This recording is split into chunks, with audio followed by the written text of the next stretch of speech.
Assalamualaikum warahmatullahi wabarakatuh.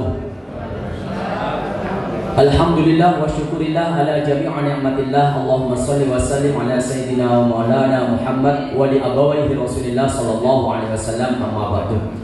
Yang saya hormati dan saya takdimi kepada para pimpinan DPD Partai Golkar Kabupaten Sidoarjo, yang khususnya kepada Ketua Partai Golkar Bapak Adam Rusdi, kepada Sekretaris Partai Golkar Bapak Khairul Anam, Koordinator atau Wakil Ketua Bidang Kerohanian Kiai Haji Sohib, beserta seluruh jajaran yang hadir, Bapak Ibu, para pimpinan PK, organisasi sayap, serta seluruh yang hadir pada sore hari ini.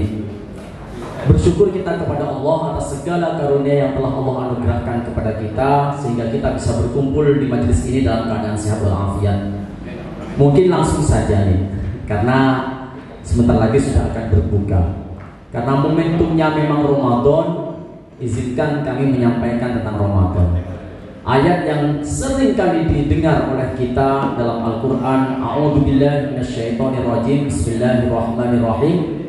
Kutiba alaikumusiyam kama kutiba alal ladzina min qablikum la'allakum tattaqun. Aku wajibkan kepada kalian umatnya Muhammad sebagaimana aku wajibkan pada umat-umat terdahulu. Apa itu? Yaitu puasa, la'allakum tattaqun, agar kalian, kata Allah, menjadi orang-orang yang bertakwa. Mungkin dalam hal ini kita akan membahas sedikit tentang takwa. Ma huwa takwa?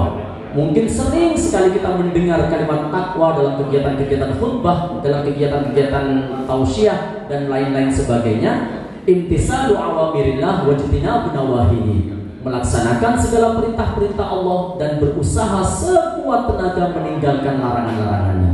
Tetapi para ulama salafus soleh mendefinisikan dan menguraikan lagi takwa terdiri dari 4 huruf: ta, kof, waw, ya. Walaupun bentuknya alif layyinah, itu tetap dibaca ya.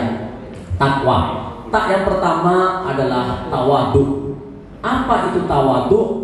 Kita sering tahu, sering mendengar, wah, orang ini tawaduk sekali, si A ini tawaduk. Berarti apa tawaduk? Tawaduk muaranya kepada akhlak. Tawaduk rendah hati, akhlak yang baik. Imam Az-Zarnuji mendefinisikan tentang tawaduk menjadi 2 hal. Ada akhlak, ada pada tingkah laku, bagaimana kita bersikap ketika berada di banyak orang, ketika berada sendirian, ketika bertemu dengan orang yang baru dikenal atau orang yang sudah lama dikenal.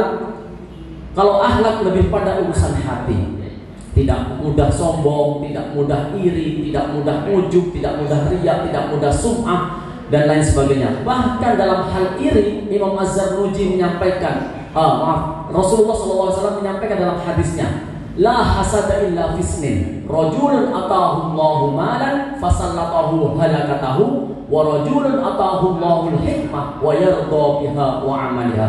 Kita hanya boleh iri pada 2 hal. Yang pertama kepada orang yang kaya raya, dia ahli bersedekah. Dan yang kedua, kita hanya boleh iri kepada orang yang berilmu, dia mengamalkan dan mengamalkan ilmunya. Yang kedua dalam kalimat takwa itu ada kof. Kof bermakna kona'ah.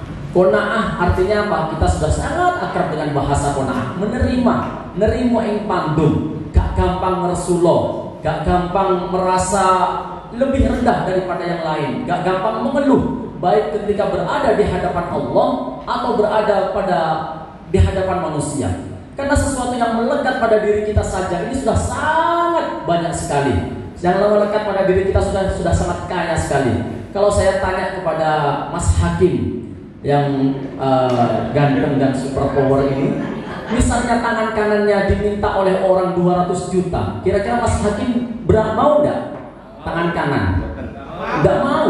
Kalau yang 250 juta ditambahin 50 juta, turun Mas Hakim. Loh, 250 juta tangan kanan saja Mas Hakim tidak mau, apalagi kalau dua tangan itu sudah 500 juta. Belum kaki, belum indera yang lain, belum jantung, mata, kemudian ginjal dan lain sebagainya yang ada pada diri kita. Jadi kita sudah bermiliar-miliar yang ada pada diri kita saja ini. Maka kita harus betul-betul menerima dan tidak mudah mengeluh, karena sesuatu yang ada pada diri kita saja ini sudah sangat luar biasa. Kalau misalnya kita donorkan atau kita jual anggota organ tubuh kita ini hampir 2 miliar lebih. Itu ada Green Heaven, tempat pembakaran jenazah yang baru. Itu kan yang datang orang Cina-Cina banyak. Saya ada teman, dia berwasiat kalau misalnya meninggal dia akan mendonorkan, tidak dijual katanya. Loh, kalau dijual berapa Pak? Dia hitung mata sekian, tangan sekian, ginjal sekian, hati sekian, empedu sekian. Masya Allah, itu hampir 2 miliar 400 juta. Jangan buktikan, datang ke Green Heaven, tempat pembakaran jenazah di Medaeng, tetangganya Bapak Emil tanpa dada. Masya Allah, namanya pejabat Bapak Emil. Nah, kalimat qanaah ini berarti menerima segala sesuatu yang Allah tetapkan kepada kita, apalagi tentang puasa. Puasa kita dituntut menerima, melaksanakan aktivitas puasa dengan sebaik-baiknya. Jangan sampai puasa yang kita lakukan kemudian hanya muspro. Puasa berlalu hanya menjadi sebuah rutinitas dan hilang begitu saja tanpa kita mendapatkan sesuatu yang maksimal dan bermanfaat untuk kita. Makanya kata Rasulullah pada hadis yang lain, rubba sha'imin min siyamihi illa al-ju' wal 'atas, rubba qa'imin min qiyamihi illa sahar. Banyak orang berpuasa tetapi dia hanya mendapatkan lapar dan dahaga saja. Dan banyak orang yang melaksanakan sholat malam, melehan di malam harinya, tetapi dia hanya mendapatkan seperti orang yang sedang begadang. Makanya kita harus menerima. Makanya dalam hal puasa ini Bapak Ibu, Imam Al-Ghazali menyebut ada 3 tingkat. Shaumul am, shaumul khawas, shaumul khawasul khawas. Puasanya orang umum, puasanya orang khusus, puasanya orang khususnya khusus. Puasanya orang umum itu tidak makan, tidak minum, tidak bersyahwat. Sekedar itu saja. Menggunjingnya tetap, mendengar sesuatu yang tidak pantas tetap, melangkahkan kaki pada hal yang maksiat tetap, tangannya juga digunakan pada hal yang tidak halal dan lain sebagainya. Yang kedua, tingkatan yang kedua, shaumul khawas. Ini sudah mulai agak naik sedikit. Dia tidak makan, tidak minum, tidak bersyahwat, tetapi menahan anggota tubuhnya dari hal-hal yang tidak baik. Yang ketiga, tingkatan yang lebih tinggi lagi, khawasul khawas, khususnya khusus. Mungkin ini para aulia, para alim ulama, para masyayikh, ini tidak makan, tidak minum, tidak bersyahwat, tetapi juga mengisi aktivitas sehari-harinya dengan beribadah. Dia membaca Al-Quran, mungkin sholat, juga tidak melakukan hal-hal yang tidak baik yang mengakibatkan dosa pada anggota tubuhnya.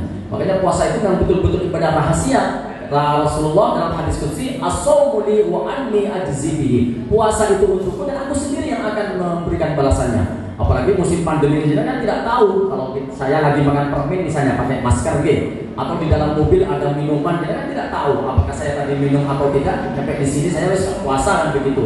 Sampai di rumah puasa. Karena memang puasa itu hanya urusan Allah bersama dengan makhluknya. Makanya orang berpuasa nanti pintunya pintu khusus, babur royan. Orang yang berpuasa, ahli berpuasa, pintunya nanti di surga namanya babur royan. Yang ketiga, dalam kalimat takwa adalah wau. Wau bermakna waro. Waro ini tidak melakukan sesuatu yang bisa menjatuhkan haibahnya, kewibawaannya. Ya secara definitif kita sering mendengar kata waro, yang syubhat saja kita hati-hati, apalagi yang haram, kan begitu. Nah, tetapi lebih luas daripada itu kita bisa maknai waro ini ya wirai, haibah kita tidak hanya pada persoalan benda, diri kita saja ketika berkumpul dengan banyak orang, kemudian kita selengean di pinggir jalan, tingkah laku kita seperti anak-anak, ini enggak waro namanya, tidak wirai. Dan yang keempat yaitu ya ini maknanya yakin. Di makna yakin itu kemantapan hati, mantap, betul-betul yakin. Nah, Bapak Ibu hadir di sini mantap karena kita yakin kita berada bersama keluarga besar Partai Golkar. Ini namanya yakin. Makanya ilmu yakin dalam tasawuf itu dibagi menjadi 4 tingkat. Ada yakin, ada hakul yakin, ada nurul yakin, ada ainul yakin. Nah ini Khairul Anam sekretaris itu masya Allah kalau berbicara bab yakin ini luar biasa beliau sebenarnya. Di sini banyak masyayikh banyak guru-guru kami, tapi karena saya ketiban sampul jadi harus menyampaikan. Jadi